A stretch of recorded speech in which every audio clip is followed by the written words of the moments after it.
تركه صغيرا فلقي مع أمه وهي نصرانية فكان يعني واتبعها في دينها وكان إماما للكنيسة إلى غير ذلك. قدر الله في الأم سنوات من مصابة وقرر أن يأتي للمغرب يبحث عن عائلته وجده وقرر من نفسه أن يدخل في دين الإسلام بعد أن سمع هذا الدين ويرجع الفضل بعد لله سبحانه وتعالى إلى حال الشباب بالموافقة وأيضا يرجع الفضل بإذن الله تعالى مع إحدى البنات الفاضلات التي وضحت فسرت شرحت ورعت فنسأل الله أن يجعل هذا في ميزان حسنات يوم القيامة.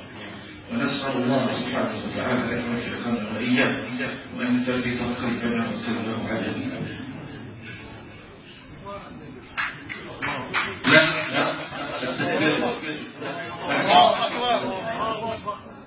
معنى التصديق في دين الإسلام تصديق بالكتاب. الله أكبر.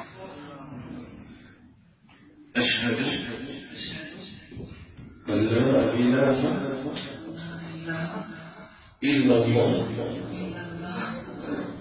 وأشهد أن محمدا